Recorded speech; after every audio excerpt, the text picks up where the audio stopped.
നമ്മളിന്ന് ഉണ്ടാക്കാൻ പോകുന്നത് ബ്രൊക്കോളി മുട്ടയും കൂടെയുള്ള ഒരു സ്റ്റിർ ഫ്രൈ ആണ്. അതിന് നമുക്ക് ആവശ്യമുള്ളത് ഒരു ബ്രൊക്കോളി, ഒരു സവാള, ഒരു മുട്ട, ഇത്രയുമാണ് ആവശ്യമുള്ളത്. ബ്രൊക്കോളി ആദ്യം തന്നെ ചെറിയ ചെറിയ കഷ്ണങ്ങളായിട്ട് അരിഞ്ഞിട്ട് ചെറിയൊരു ഇളം ചൂട് വെള്ളത്തിൽ കുറച്ച് ഉപ്പിട്ട് ഒരു 5 മിനിറ്റ് വയ്ക്കുന്നുണ്ട്. ഇതിനകത്ത് പുഴു എന്തെങ്കിലുമൊക്കെ ഉണ്ടെങ്കിൽ പോകാൻ വേണ്ടിയാണ് ഇത് ചെയ്യുന്നത്. നമ്മളൊരു പാന് അടുപ്പിലോട്ട് വെച്ചിട്ടുണ്ട്. ഇനി അത് നന്നായിട്ട് ചൂടായിരിക്കുന്ന സമയത്ത് ഓയിൽ ഒഴിച്ച് കൊടുക്കുക. ഒരു 1 ടേബിൾ സ്പൂൺ ഓയിൽ ഒഴിച്ച് കൊടുത്താൽ മതി.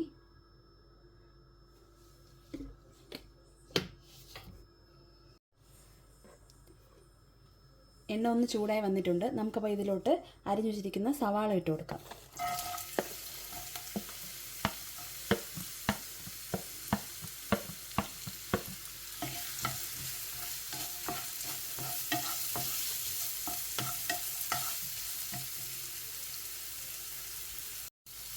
സവാള അധികം വാടൊന്നും വേണ്ട. അപ്പോൾ തന്നെ നമുക്ക് ഇതിലോട്ട് ബ്രൊക്കോളിയും കൂടി ഇട്ട് കൊടുക്കാം. നമ്മൾ നല്ലതായിട്ട് കഴുകി വച്ചിരിക്കുന്ന ബ്രൊക്കോളിയാണ്.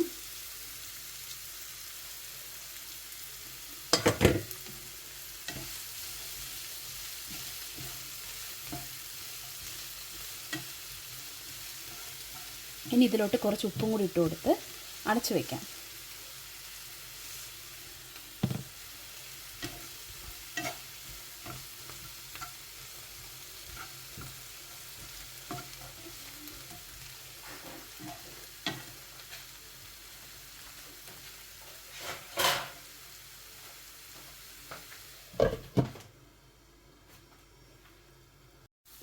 ഏകദേശം ഇതൊന്ന് വെന്ത് വന്നിട്ടുണ്ട്.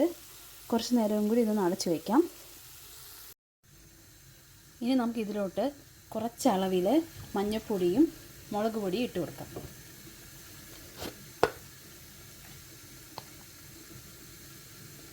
ഒരു 1/4 ടീസ്പൂൺ മഞ്ഞൾപ്പൊടി, ഒരു 1/2 ടീസ്പൂൺ മുളക് പൊടി ഇട്ട് കൊടുക്കാം. ഞാൻ കാശ്മീരി മുളക് പൊടിയാണ് യൂസ് ചെയ്യുന്നത്.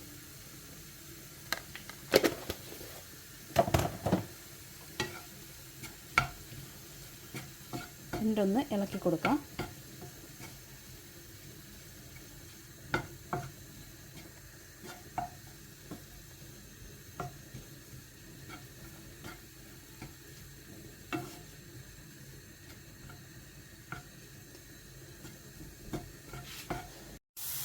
ഇപ്പോൾ ഏകദേശം ബ്രൊക്കോളിയൊക്കെ നന്നായിട്ട് വെന്ത് വരുന്നിട്ടുണ്ട്. എന്നാലും ഒന്ന് കുറച്ച് നേരം കൂടി ഇത് നമ്മളൊന്ന് അടച്ചു വയ്ക്കണം. പെറ്റൽസൊക്കെ കംപ്ലീറ്റ് ഒന്ന് വെന്ത് വരുന്നതിന് വേണ്ടി. ഇപ്പോൾ ബ്രൊക്കോളി നന്നായിട്ട് വെന്ത് വന്നിട്ടുണ്ട്. ഇനി നമുക്ക് നടുക്ക് കുറച്ച് സ്ഥലം ഉണ്ടാക്കുക. ഈ വിഴുക്കിൻ്റെ നടുക്കായിട്ട് തീ നന്നായിട്ട് കുറച്ച് വെച്ച് കൊടുക്കുക. എന്നിട്ട് നമുക്കൊരു മുട്ട ഇതിലോട്ട് ഇട്ട് കൊടുക്കാം. എന്നിട്ട്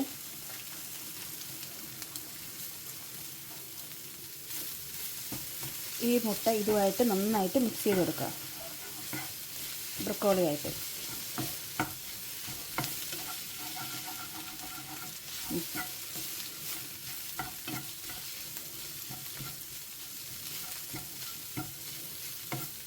ബ്രൊക്കോളി കഴിക്കാൻ ഇഷ്ടമില്ലാത്തവർ പോലും ഇത് കഴിക്കും. അത്രയ്ക്ക് ടേസ്റ്റി ആൻഡ് ഹെൽത്തിയാണ് ഈ ബ്രൊക്കോളി മുട്ടത്തോരൻ.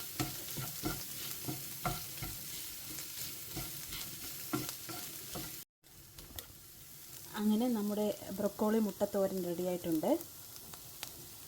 നമുക്ക് ചോറിൻ്റെ കൂടെ ഉപയോഗിക്കാം, ദോശയുടെ കൂടെ കഴിക്കാം. എല്ലാത്തിനും വളരെ നല്ലതാണ്. ഈസിയായിട്ട് നമുക്ക് തയ്യാറാക്കി എടുക്കാൻ പറ്റുന്ന ഒരു ബ്രൊക്കോളി മുട്ടത്തോരനാണിത്.